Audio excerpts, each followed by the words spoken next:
घर पर मां बाप की डांट फटकार से नाराज हुई नाबालिग लड़की के साथ गैंगरेप जैसी घटना को अंजाम दिया गया।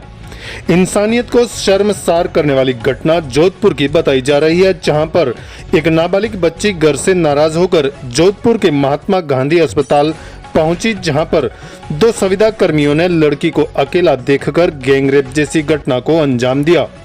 दरअसल लड़की अपनी मां बाप की डांट फटकार से नाराज थी और बिना बताए घर से निकल गई थी। इसके बाद वह महात्मा गांधी अस्पताल जोधपुर में पहुंची, जहां देर रात अस्पताल में दो संविदा कर्मियों ने उसे अकेला पाकर गलत काम किया। मामला पुलिस के संज्ञान में आने के बाद पुलिस हरकत में आई और दोनों आरोपियों को गिरफ्तार कर लिया गया। फिलहाल पुलिस ने दोनों आरोपियों की पहचान को नहीं बताया है। 15 साल की बच्ची, उसके पिता के द्वारा रिपोर्ट दी गई कि बच्ची मिल नहीं रही। उस सूचना के आधार पर सूरसागर थाना में हमने 137 भारतीय न्याय संहिता के अंदर प्रकरण दर्ज कर लिया। कल दिन में हमारे पास ये सूचना है कि वो बच्ची जो है वो एमडी हॉस्पिटल में एक जगह बैठी हुई थी। उस सूचना के आधार पर हमने बच्ची की तस्या भी की। शुरू में तो बच्ची ने कुछ नहीं बताया। कुछ घंटे के बाद जब उसका स्टेटमेंट हमने दिया तो उसने बताया कि उसके साथ दो व्यक्तियों ने गलत काम किया है। उसका नाम उसे नहीं पता था, पर हमने वहाँ की सीसीटीवी फुटेज देखकर अपनी यहाँ सूचना के आधार पर दो संदिग्धों को हमने डिटेन किया। इसमें ध्यान देने वाली बात यह है कि ये जो दो व्यक्ति हैं ये एमजी हॉस्पिटल में संविदा कर्मी के तौर पर काम कर रहे थे। ये सफाई कर्मचारी थे, ये हॉस्पिटल के परमानेंट स्टाफ हैं। और दूसरी बात, बच्ची जो है वो अपनी मर्जी से अपने माता पिता से नाराज़ होकर घर से निकली थी परसों, और अपनी मर्जी से वो वहाँ पर हॉस्पिटल में बैठी हुई थी। जो प्रथम दृष्टया अभी हमने अनुसंधान किया है, जो सीसीटीवी फुटेजेस देखे हैं, उसमें नजर आ रहा है कि बच्ची आराम से इन दो व्यक्तियों के साथ कैंटीन में बैठी है, खा पी रही है और अपनी सहमति से आगे जा रही है। फिलहाल हमने बच्ची का मेडिकल करवा लिया है और 164 के बयान अभी इसके करवा रहे हैं मजिस्ट्रेट के द्वारा। और जो दो आरोपियों को हमने डिटेन करके रखा है 164 बयान के बाद उनको गिरफ्तार। आरोपी भी नाबालिग है या बालिग? आरोपी दोनों बालिग। घटनाक्रम बताएंगे कि बच्ची कब घर से निकली और उसके बाद में वहाँ अस्पताल कब पहुंची थी, और ये दोनों कब समाज में आए उससे किया, और उसके बाद में ये कब उसे वहाँ सुनसान कोठरी में ले गए थे, फिर वापस कब बच्ची दस्तयाब की गई, ऐसा कुछ हो रहा। फर्स्ट इन्फॉर्मेशन पुलिस को किसने दी सर इस बच्चे की? जैसा मैंने बताया कि हमारे पास सूचना परसों शाम को 25 की शाम को आई कि इनकी बच्ची नहीं मिल रही। उस सूचना के आधार पर हमने उसी वक्त प्रकरण दर्ज कर लिया था 137 BNS, जो कि पुराने आईपीसी में 363 नाबालिग बच्चे होते हैं तो 363 पहले वाले आईपीसी में था, अभी नए BNS में 137 बच्ची जो घटनाक्रम बता रही है वो परसों रात की बता रही है। हमारे पास कल दिन में सूचना आई, वहाँ पर क्योंकि बच्ची कहीं बैठी हुई थी तो वहाँ पर कोई आने जाने वाला जो व्यक्ति था उसने पूछताछ की तो उसे पता चला कि अपने घर से निकली हुई है। तो उसके द्वारा हमें कॉल किया गया और उस कॉल के आधार पर वहाँ पर सूरसागर थाने की टीम पहुंची और हमें पता चला कि ये वही बच्ची है जिसके संदर्भ में प्रकरण दर्ज हो। तो कल दिन में हम करीब 2-3 बजे के आसपास बच्ची को हमने दस्तयाबी वहाँ से कर थाने ले आए थे। इनके माँ बाप को फिर सूचित किया, माँ बाप को बुलाया।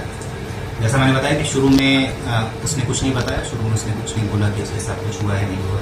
कुछ घंटों के बाद कल शाम को उसने ये स्टेटमेंट दिया कि दो व्यक्तियों ने उसके साथ गलत काम किया है। और एक बार मैं फिर से रिपीट कर दूं कि ये बच्ची जो है अपनी मर्जी से वहाँ पर गई थी। जो सीसीटीवी फुटेज हमने देखे हैं वो बिल्कुल नज़र आ रहा है क्लियरली, कैंटीन में बैठी हुई है उन दो व्यक्तियों के साथ। उनके साथ वो चाय नाश्ता कर रही है और वहाँ से अपनी सहमति से कैंटीन से इन दो व्यक्तियों के साथ निकल गई। सर ये बच्चों के संपर्क में कब आई ये जानना चाह रहे हैं? इसके साथ बाकी थी क्या? अभी जो प्रथम दृष्टि हमने जो पूछताछ की है ये उनके संपर्क में परसों ही आई थी जी। और पहले से अभी तक ऐसा नहीं आया कि पहले से कोई जान पहचान थी।